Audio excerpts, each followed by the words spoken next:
Chapter 1: Compassion. Once upon a time, an unusual and beautiful deer was born in the forests near Benares in northern India. Although he was as big as a young colt, it was easy for his mother to give birth to him. When he opened his eyes, they were as bright as sparkling jewels. His mouth was as red as the reddest forest berries. His hoofs were as black as polished coal. His little horns glistened like silver, and his color was golden, like a perfect summer's dawn. As he grew up, a herd of 500 deer gathered around him, and he became known as King Banyan Deer. Meanwhile, not far away, another beautiful buck deer was born, just as splendidly golden in color. In time, a separate herd of 500 deer came to follow him, and he was known as Branch Deer. The king of Benares at that time was very fond of eating venison, so he regularly hunted and killed deer. Each time he hunted, he went to a different village and ordered the people to serve him. They had to stop what they were doing, whether plowing or harvesting or whatever, and work in the king's hunting party. The people's lives were upset by these interruptions. They grew less crops, and other businesses also had less income. So they came together and decided to build a large deer park for the king at Benares. There he could hunt by himself with no need to command the services of the villagers. So the people built a deer park. They made ponds where the deer could drink and added trees and grasses for them to eat from. When it was ready, they opened the gate and went out into the nearby forests. They surrounded the entire herds of banyan and branch deer. Then, with sticks and weapons and noisemakers, they drove them all into the deer park trap and locked the gate behind them. After the deer had settled down, the people went to the king and said, "Our crops and income have suffered because of your hunting requirements. Now we have made you a pleasant, safe deer park where you can hunt by yourself as you like. With no need of our aid, you can enjoy both the hunting and the eating of deer." The king went to the new deer park. There he was pleased to see the vast herds. While watching them, his eye was caught by the two magnificent golden deer with large, fully grown antlers. Because he admired their unusual beauty, the king granted immunity to these two alone. He ordered that they should be completely safe. No one could harm or kill them. Once a day, the king would come and kill a deer for his dinner table. Sometimes, when he was too busy, the royal cook would do this. The body would then be brought to the chopping block to be butchered for the oven. Whenever the deer saw the bow and arrows, they went into a panic, trembling for their lives. They ran around wildly, some being injured and some wounded, many suffering great pain. One day, King Banyan Deer's herd gathered around him. He called Branch Deer, and the two herds joined for a meeting. King Banyan Deer addressed them. "Although in the end, there is no escape from death, this needless suffering due to injuries and wounds can be prevented. Since the king only wishes the meat of one deer per day, let one be chosen by us each day to submit himself to the chopping block. One day from my herd, and the next day from Branch Deer's herd, the victim's lot will fall to one deer at a time." Branch Deer agreed. From then on, the one whose turn it was meekly surrendered himself and laid his neck on the block. The cook came each day, simply killed the waiting victim, and prepared the king's venison. One day the turn fell by chance to a pregnant doe in Branch Deer's herd. Caring for the others as well as herself and the unborn one, she went to Branch Deer and said, "My lord, I am pregnant. Grant that I may live until I have delivered my fawn. Then we will fill 2 turns rather than just one. This will save a turn, and thereby a single life for one long day." Branch Deer replied, "No doubt.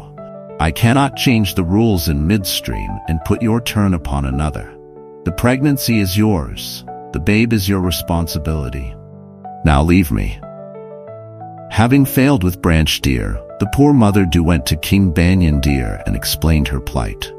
He replied gently, "Go in peace. I will change the rules in midstream and put your turn upon another." And the deer king went to the executioner's block and laid down his own golden neck upon it. A silence fell in the deer park, and some who tell this story even say that silence also fell in other worlds not seen from here. Soon the royal cook came to kill the willing victim on the block.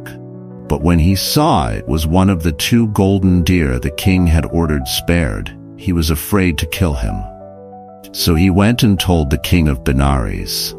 The king was surprised, so he went to the park.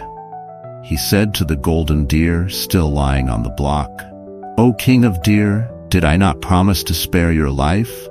What is the reason you come here like the others?"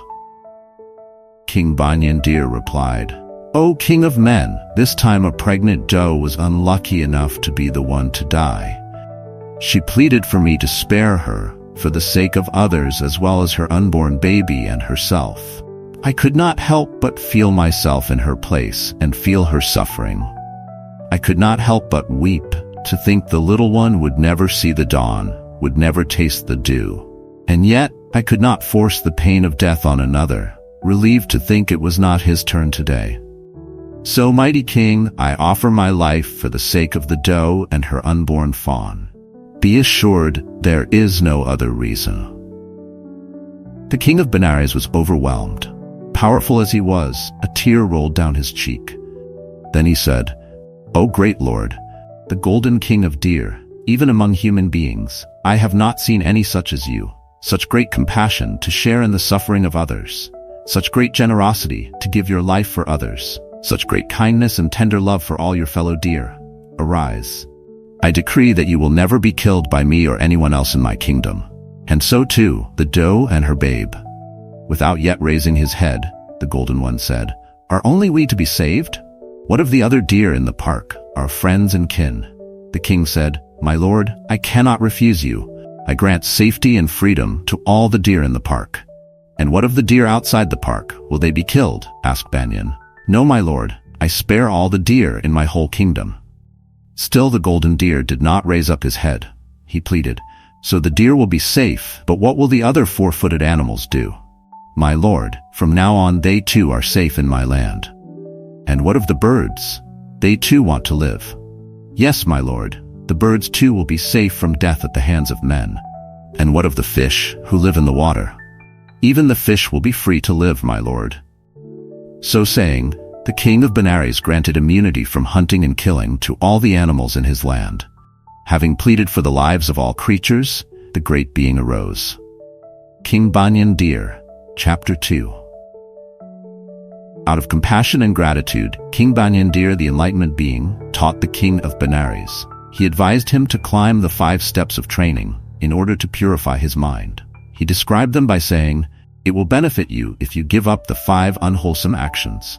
These are destroying life, for this is not compassion; taking what is not given, for this is not generosity; doing wrong in sexual ways, for this is not loving kindness; speaking falsely, for this is not truth; losing your mind from alcohol, for this leads to falling down the first 4 steps." He further advised him to do wholesome actions that would bring happiness in this life and beyond. Then King Banyan Deer and both herds returned to the forest. In the fullness of time, the pregnant doe who had stayed with Banyan's herd gave birth to a fawn. He was as beautiful as a lotus blossom given as an offering to the gods. When the fawn had grown into a young buck deer, he began playing with branch deer's herd. Seeing this, his mother said to him, "Better to die after a short life with the great compassionate one than to live a long life with an ordinary one." Afterwards, her son lived happily in the herd of King Banyan Deer. The only ones left unhappy were the farmers and villagers of the kingdom. For, given total immunity by the king, the deer began to fearlessly eat the people's crops. They even grazed in the vegetable gardens inside the villages and the city of Benares itself. So the people complained to the king and asked permission to kill at least some of the deer as a warning.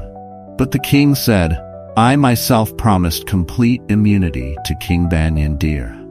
I would give up the kingship before I would break my word to him. No one may harm a deer." When King Banyan Deer heard of this, he said to all the deer, "You should not eat the crops that belong to others." And he sent a message to the people. Instead of making fences, he asked them to tie up bunches of leaves as boundaries around their fields. This began the Indian custom of marking fields with tied-up leaves, which have protected them from deer to this very day. Both King Banyan Deer and the King of Benares lived out their lives in peace, died, and were reborn as they deserved. The moral is, wherever it is found, compassion is a sign of greatness.